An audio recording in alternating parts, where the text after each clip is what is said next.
सनातन धर्म अवलंबियों में एकादशी व्रत का बड़ा महात्म्य है। एकादशी एक महीने में 2 बार आती है और दोनों एकादशियों का व्रत का अलग अलग महात्म्य होता है, बड़ा महत्व होता है, बड़ा फल होता है। वैष्णवों के लिए तो ये श्रेष्ठ व्रत है। अन्य अन्य जो व्रत हैं पुराणों में, शास्त्रों में, कोई धन देने वाला है, कोई यश देने वाला है, कोई परिवार देने वाला है, कोई सुहाग को अमर करने वाला, जैसे हम लोग नहीं, वो हमारी माताएं बहन व्रत रखती हैं करवा चौथ का, उससे सुहाग की वृद्धि होती है। ऐसे अनेक व्रत हैं, लेकिन जो एकादशी का व्रत है वो मोक्ष प्राप्ति वाला व्रत है। जो मनुष्य एकादशी का व्रत करता है उसे मोक्ष होता है, इसमें कोई संशय नहीं, ऐसा पुराणों में है। अब एक बार जो निर्जला एकादशी का महात्म्य है वो सुनिए, वो क्या है। एक बार भीम व्यास जी महाराज से मिले, पांडवों के पास व्यास जी पधारे हुए थे, सब अपने अपने आदर पूर्वक उनका आदर कर ही रहे थे और उनसे जो मन में प्रश्न था वो पूछ रहे थे। अचानक से भीम ने कहा, मैं हे व्यास जी आपको नमन करता हूँ, मुझे आपसे एक प्रश्न करना है। आप अनेक शास्त्रों के रचयिता हैं, आपसे एक प्रश्न करना है। बोले करो। मुझे ये जानना है कि मेरी माँ कुंती, द्रौपदी, ये हमारे भैया चारों, ये व्रत रखते हैं एकादशी का और मुझसे भी व्रत रहने के लिए कहते हैं, परंतु मेरी स्थिति यह है कि मैं व्रत नहीं रख सकता, मैं एक दिन भी भूखा नहीं रह सकता, मैं भूख सहन नहीं कर सकता, क्योंकि ये लोग तो भूखे रह लेते हैं, इनके लिए तो बहुत आसान है, ये सभी भूखे रहते, व्रत भी कर लेते हैं, परंतु मैं भूखा नहीं रह सकता क्योंकि मेरे उदर में ब्रक नाम की अग्नि है। एक दिन तो छोड़िए, मैं एक समय भी भूखा नहीं रह सकता। अब मैं आपसे हाथ जोड़ के प्रार्थना कर रहा हूं।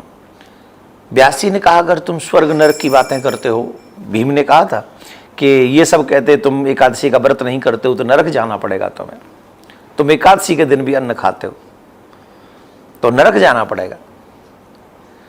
व्यास जी बोले, अगर तुम स्वर्ग नरक की बात करते हो तो तुम्हें कम से कम एकादशी के दिन अन्न नहीं खाना चाहिए। भीम बोले, महाराज ये तो मैं पहले ही कह चुका हूं, मेरे उदर में ब्रक नाम की अग्नि है, मैं अब बर्दाश्त नहीं कर सकता, एक दिन तो छोड़ दीजिए, मैं एक समय भी भोजन नहीं छोड़ सकता। आप कोई सुंदर उपाय बताइए जिससे मैं एक दिन में ही, कोई ऐसा व्रत बता दीजिए जिस व्रत को करने से मैं एक दिन में ही, साल भर में कोई ऐसा एक व्रत हो जिसे करने से मुझे नरक न जाना पड़े।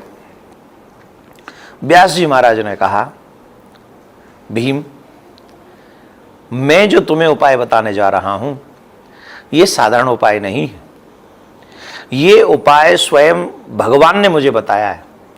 जो भगवान ने मुझे बताया है, जो फल समस्त तीर्थों में स्नान करने से मिलता है, जो फल अनेक एकादशी व्रत करने से लगता है, वही फल केवल एक दिन मनुष्य निर्जल एकादशी का व्रत रहे उतने में ही वो फल उसको प्राप्त हो जाता है।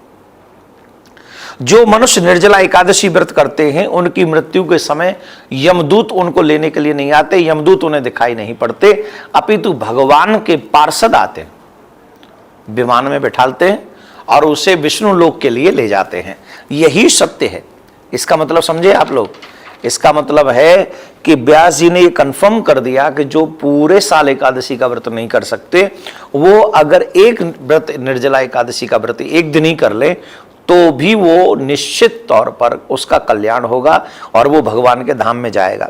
लेकिन इस व्रत वाले दिन हम सभी को एक मंत्र उच्चारण करना चाहिए ज़्यादा से ज़्यादा, ओम नमो भगवते वासुदेवाय, ओम नमो भगवते वासुदेवाय, ओम नमो भगवते वासुदेव। इस मंत्र का जाप करना चाहिए निर्जला एकादशी के दिन। इस प्रकार व्यास जी उनको समझाकर वो चले गए और भीम ने ये निश्चय कर लिया कि मैं एकादशी का व्रत करूंगा। लेकिन एक और बात है, जब आप एकादशी का व्रत करें तो सुबह जल्दी सूर्योदय से पहले उठें, सूर्योदय से पहले उठकर स्नान करें, स्नान कर कर भगवान के सामने बैठे, भगवान को स्नान इत्यादि कराकर संकल्प लें हाथ में जल लेकर कहें कि मैं फलाना व्यक्ति फलाने गोत्र में उत्पन्न हुआ, आज मैं निर्जला एकादशी का व्रत करूंगा, हे प्रभु आप मुझे सामर्थ्य दें कि मैं निर्जला एकादशी का व्रत रख सकूं, और इस एकादशी के बदले मेरे समस्त पापों को नष्ट करें। मैं जन्म जन्मांतर से भटका हुआ हूँ, आप मेरे ऊपर कृपा करें, मैं आपका हूँ, आप मेरे हे नाथ मुझे किसी भी स्थिति में अकेला ना छोड़ें, मैं आपका हूँ, आप मुझे अपनी शरण में रखें, आप मेरे ऊपर कृपा करें, मेरे समस्त जन्म जन्मांतर के पापों को नष्ट करें, मैं ये व्रत पूर्ण कर सकूँ, ऐसा आप मुझे सामर्थ्य दें। ऐसा संकल्प करके भगवान के चरणों में छोड़ देना चाहिए। फिर भगवान की पूजा करनी चाहिए, फिर भगवान का जाप करना चाहिए जितना भी हो सके। निर्जला व्रत है तो खाने पीने की कोई व्यवस्था है ही नहीं, लेकिन दूसरे दिन जब वो व्रत पूरा हो जाए, दूसरे दिन हमको क्या करना है, दूसरे दिन हमको स्नान करके कुछ नहीं तो एक ब्राह्मण को भोजन जिमाए। एक ब्राह्मण को भोजन जिमाकर, वैसे तो यह है एक मट्टी का घड़ा जल से भरकर, वस्त्र से ढककर, और उसके ऊपर कुछ स्वर्ण रखकर, अगर स्वर्ण नहीं तो कुछ द्रव्य रखकर एक ब्राह्मण को भोजन कराएं, उसके बाद ही स्वयं भोजन ग्रहण करें।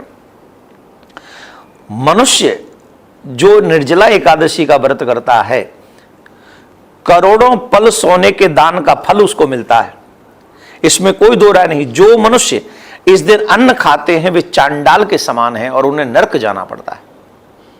ये पूरी व्यास जी महाराज ने लिखा है, वो उनको नरक में जाना पड़ता है। इसलिए निर्जला एकादशी का व्रत इस बार 11 जून को है। हम और आप सभी प्रिया कांजू सरकार के चरणों में नतमस्तक होकर प्रणाम करके निर्जला एकादशी का व्रत करें, और व्रत करके जो विधि मैंने आपको बताई है उस विधि का पालन करें। संभव हो सके तो रात्रि में, वैसे कुछ खाओगे नहीं तो जागरण हो ही जाएगा, नींद आएगी कहाँ, फिर भी हो सके तो जागरण करें, भगवान का भजन करें। आप सबके लिए निर्जला एकादशी का व्रत मुक्तिदायक हो, ऐसी भगवान से प्रार्थना करता हूँ। राधे।